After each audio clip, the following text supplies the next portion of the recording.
High guys, welcome to Priyanka's art and craft. आजच्या Gudi Padwa special भागामध्ये आपण सुंदर असा हा चंद्रसाज कसा बनवायचा ते पाहणार आहोत। तो व्हिडिओ डिटेलमध्ये शेवटपर्यंत पहा, म्हणजे तुम्हाला ही नथ आणि हे चंद्र इयरिंग पण कसे बनवायचे ते समजेल। तर हा चंद्रसाज बनवण्यासाठी आपल्याला लागणार आहेत मेटलचे अशा पद्धतीचे चंद्र पेंडंट, आणि या पेंडंटला आपण घुंगरू जॉईन करणार आहोत। त्याच्यासाठी आपण 0.3 ची वायर इथे घेत आहोत। तर थोडीशी वायर बंडलमधून कट करून घेतलेली आहे। त्यानंतर या वायरमध्ये आता आपण गोल्डन घुंगरू ओवून घेणार आहोत।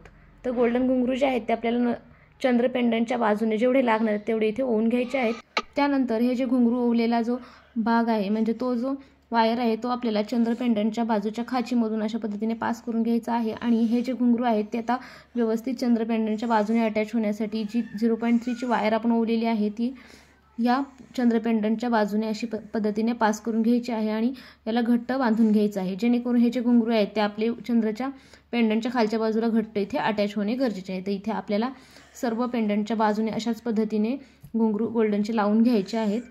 तर मी 4 ते 5 ठिकाणी याला जवळजवळ बांधून घेतलेले आहे आणि शेवटी दोन्ही वायर एकत्र करून त्याला पीळ देऊन एक्स्ट्रा वायर आपण कट करून घेतलेली आहे। तर अशा पद्धतीने आपण गोल्डन घुंगरू या चंद्र पेंडंटच्या बाजूने लावून घेतलेले आहेत। सेम असेच आपण इतरही पेंडंट इथे रेडी करून घेणार आहोत। आणि याचा आपल्याला तर साज बनवण्यासाठी 20 गेजची वायर इथे लागणार आहे। 20 गेजच्या वायरला बाजूने मी इथे लूप बनवून घेत आहे। तर प्लायरच्या सहाय्याने आपल्याला कडीसारखे लूप इथे बनवून घ्यायचे आहे। त्याला पण आपल्याला घट्ट पीळ देऊन घ्यायचं आहे आणि एक्स्ट्राची वायर इथे कट करून घ्यायची आहे। हा जो लूप आहे तिथे आपल्याला गोंडा अटॅच करायचा आहे, त्याच्यासाठी आपण हा राऊंड लूप इथे बनवून घेतलेला आहे। त्यानंतर दुसऱ्या बाजूने आपल्याला चंद्रचे जे हे पेंडंट आहेत ते मध्यभागातून अशा पद्धतीने ओवून घ्यायचे आहेत। वरच्या बाजूने फार ओवायचे नाही आहेत, कारण मग ओवलेली वायर जी आहे ती चंद्राच्या वरच्या बाजूला दिसून येते। त्यामुळे अशा पद्धतीने आपल्याला थोडंसं मधूनच हे पेंडंट ओवून घ्यायचे आहेत आणि अशा पद्धतीने आपल्याला सर्व पेंडंट इथे ओवून घ्यायचे। तर 9 पेंडंटचा 11 पेंडंटचा अशा पद्धतीने तुम्ही हा साज इथे रेडी करून घेऊ शकता। शेवटला परत एकदा आपल्याला इथे लूप बनवून घ्यायचा आहे। लूप बनवून घेताना 2-3 राऊंड असे मारून घ्यायचे, म्हणजे तो लूप व्यवस्थित आपला घट्ट इथे राहील। त्यानंतर एक्स्ट्राची वायर इथे कट करून घ्यायची आहे।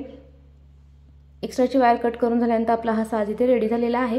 याला पाठीमागच्या बाजूने आपल्याला टसल अटॅच करायचा आहे। तर हुकचा टसल मी इथे यूज केलेला आहे, तर तो आपण दोन्ही बाजूने जोडून घेणार आहोत।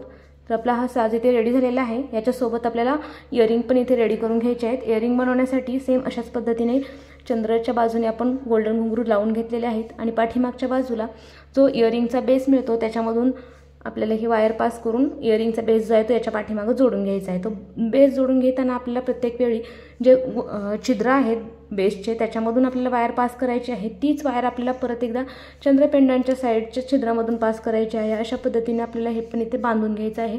तो पाठीमागचा जो बेस आहे तो आपल्याला इथे घट्ट अटॅच करून घ्यायचा आहे, जेणेकरून तो हलला नाही पाहिजे। आणि फिनिशिंग येण्यासाठी आपल्याला त्या छिद्रामधूनच वायर पास करायची आहे, जेणेकरून तो पाठीमागच्या बाजूला कानात त्याचे आहे तिथे आपल्याला टोचणार पण नाही वायर। अशा पद्धतीने आपल्याला हे इथे इयरिंग रेडी करून घ्यायचे आहेत। तर वायर जर छिद्रातून जात नसेल तर ती सरळ करून घ्यायची थोडीशी नखाने आणि परत मग ती ओवून घ्यायची। अशा पद्धतीने आपण इयरिंग इथे रेडी करून घेत आहोत। तुम्हाला जर हँडमेड ज्वेलरीचे इतरही व्हिडिओ अशाच पद्धतीचे युनिक ज्वेलरी मेकिंग व्हिडिओ पाहायचे असतील तर व्हिडिओची लिंक मी डिस्क्रिप्शन बॉक्समध्ये देते, तिथून तुम्ही ते पाहू शकता। तसेच अशा पद्धतीचे ज्वेलरी मेकिंगचे डिटेल जर क्लास तुम्हाला जॉईन करायचा असेल तर तो पण ऑनलाईन क्लास आपला अवेलेबल आहे। महाराष्ट्रीयन ज्वेलरी मेकिंग, नथ मेकिंग आणि फ्लॉवर ज्वेलरीचे सुद्धा क्लासेस अवेलेबल आहेत। तर लवकरात लवकर रजिस्ट्रेशन करून तुम्ही ते पण जॉईन करू शकता। तर समोर दिसत असलेल्या व्हॉट्सअप क्रमांकावरती मेसेज करून तुम्ही ते जॉईन करू शकता। तर बघा, आपण याची नथ पण बनवून घेत आहोत। त्याच्यासाठी आपण 18 गेज वायर घेऊन त्याला लूप बनवून घेतलेले आहे। त्यानंतर वायरला थोडासा कर्व आकार आपण इथे देऊन घेतलेला आहे, कारण आपल्याला इथे चंद्राचं पेंडंट जोडायचं आहे। त्यानंतर हा जो पेंडंट आहे त्याच्या छिद्रामधून आपल्याला वायर पास करून घ्यायची आहे आणि हा चंद्र पेंडंट घट्ट आपल्याला वायरवरती जोडून घ्यायचा आहे। तर ह्या छिद्र जे आहे त्याच्या बाजूचे त्याच्यामधून आपल्याला परत वायर ही ओवून घ्यायची आहे आणि घट्ट ओढून बांधून घ्यायची आहे। इथे आपल्याला वायर ओढताना थोडासुद्धा सैल सोडायचं नाही आहे, जेणेकरून हा जो चंद्र आकार आहे तो आपला बेसवरती घट्ट अटॅच झाला पाहिजे, तो हलला नाही पाहिजे। त्यानंतर आपल्याला परत आपल्याला इथे घुंगरू ओवून घ्यायचे आहेत।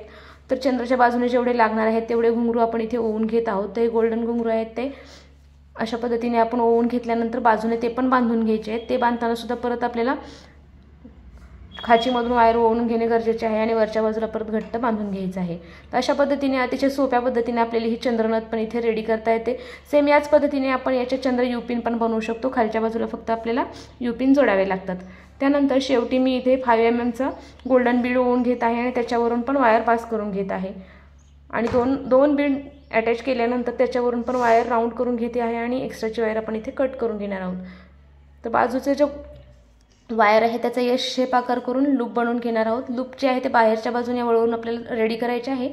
आणि बघा अगोदरच्या लूपवरती लूप दुसरे येईल असं पाहून आपल्याला हे अरेंज करून घ्यायचं आहे. तर आपली गुढीपाडवा स्पेशल हा व्हिडिओ तुम्हाला कसा वाटला ते कमेंटमध्ये नक्की कळवा. भेटूया पुढील अशाच एका युनिक ज्वेलरी मेकिंग व्हिडिओसोबत. तोपर्यंत बाय. थँक्यू.